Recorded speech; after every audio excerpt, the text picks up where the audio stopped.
Hey guys, there's a question regarding last week's review which I need to share with you. And that question is, yet again, what were you expecting? I really don't think it's all that outlandish to expect a movie that cost $150 million to make to have at least some kind of quality about it. But you know what? I've done enough bitching and moaning about Transformers. Instead, let's bitch and moan about Dai Kamikaze. What was I expecting from this comic? Well, just by looking at the cover, I'm expecting something pretty damn awesome. We've got a giant robot masked in silhouette, which is also sporting the Michael Bay over-the-shoulder lens flare, and this futuristic city behind it is getting engulfed in flames. Man, this is gonna be great! Mass robot genocide, citywide destruction, and, Okay, so we don't actually open on any of that, but the robot from the cover is here, so it's not gonna be long before it starts stomping all over the place, right? Gentle sapiens, must it be war? Can't it just be wholesale slaughter or something simple like that? But in all seriousness, gentle sapiens? Oh boy, this is gonna be one of those futures where they try to insert technobabble into everything, isn't it? Well, it's still better than speaking in hashtags, I guess. We take a closer look at the conversation between two people whose names we don't know, being mediated by some kind of a bugman.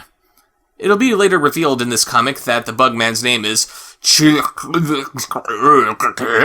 but screw it, I'm calling him Bugman. It would appear that General Greensleeves here belongs to a faction who left Earth 2,000 years ago because it was a polluted, filthy mudhole. But now his people want to come back since things are apparently on the up and up. James Lipton here doesn't want them coming back, and of all the characters in this room for me to connect with, I find myself identifying with Bugman just because he has no idea what's going on. Why would these people be so eager to get back to Earth? They leave Earth 2,000 years ago because it's a mess, and in those 2,000 years, they managed to form an armada that has pretty much conquered the rest of the galaxy. So what does he need with Earth when he's got an entire galaxy at his feet? I mean, I know that everybody needs a hobby, but I think you'll survive if you don't have this one planet. We then get a little backstory about what happened 2,000 years ago. Earth's resources were dwindling at the end of the 20th century, and a group of astronauts set out to settle on a new planet they could call their own. I guess that when your supply of resources is that low, the only thing to do is waste the rest of them developing transstellar spaceflight. And I just gotta laugh at this imagery here. I never thought I'd see astronauts using a standard space shuttle and Star Wars land speeders. And their resources are so low that they can afford not only to travel to other planets, but if they find a planet that can't sustain life, they can simply terraform the planet to fit their needs. Yes, we somehow developed terraforming technology in the late 90s, despite our resources running out. But hey, whatever. At least the problem is solved, right? Wrong. Instead of simply finding one planet and making it suitable for life so they can begin anew, they go around to every planet they can find and terraform them as well, regardless of whatever alien races might already be occupying the planet.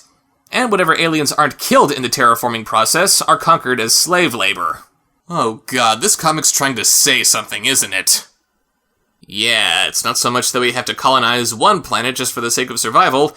We need to spend the next 2,000 years conquering every planet in the galaxy because... I don't know, Murica, I guess. And in spite of that backstory taking up a third of the comic, I still have no clue why Earth is so sought after by the guys who left it. Is it really not enough that they have billions of planets to concern themselves with? And for that matter, how did the humans left on Earth even survive for the last 2,000 years if resources were dangerously low?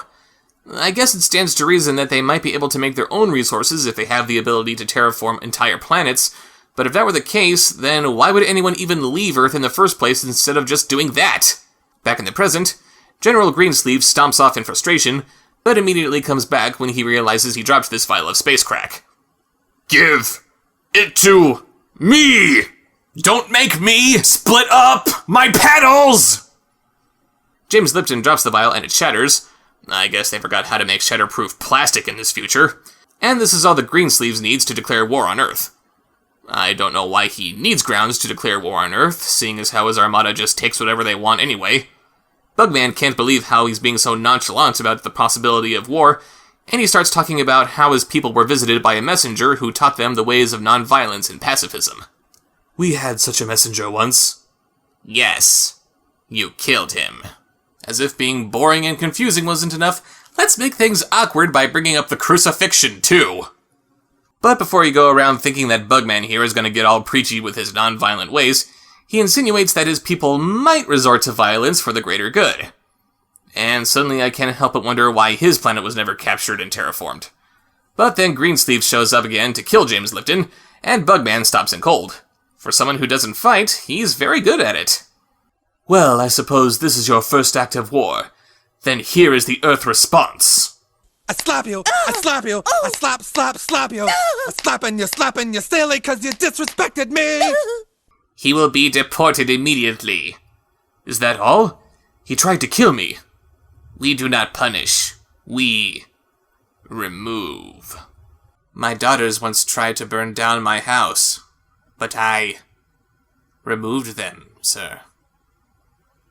And then when my wife tried to prevent me from doing my duty, I removed her. And the story ends with Bugman talking about how his people have nothing left from their old warrior ways, except for the robot on the cover, which is looking remarkably clean considering it's been a few thousand years since it was used. And yes, this is indeed the end. Except that there's an epilogue that ends with a teaser for the next issue. Yeah, the main story wasn't really working, so let's see where this new story goes. We see Greensleeves fly back to his Imperial Star Destroyer, which is full of other soldiers in green uniforms, so sadly I can't call him Greensleeves anymore. He reports back to his commanding officer that the negotiations have failed, and asks if he should ready their fleet to invade. No need. I ordered that days ago. Days ago? But I was negotiating! Oh yes, that was civilized of us, wasn't it? Yeah, great. So not only was everything that we just saw boring and confusing, but it's also been completely pointless. Thanks. And so the comic really ends as we see the Armada make its way towards Earth. One of the captains asks why they sent Earth a warning of their invasion, and it's explained that, of all a warrior's weapons, fear is the greatest. They will defeat themselves in anticipation.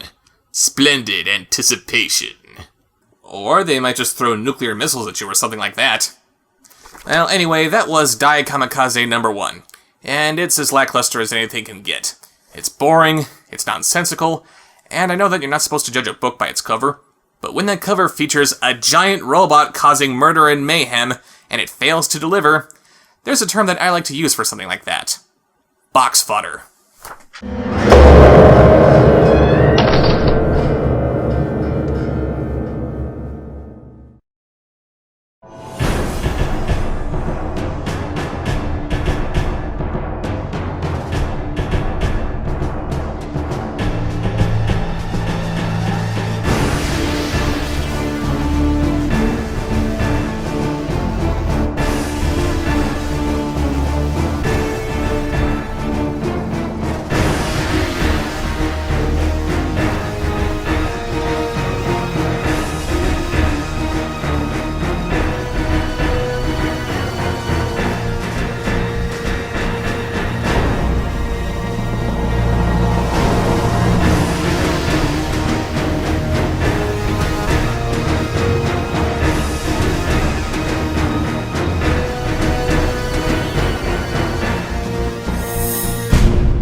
I slap you, I slap you, I slap you. I slapping you silly cause you disrespected me.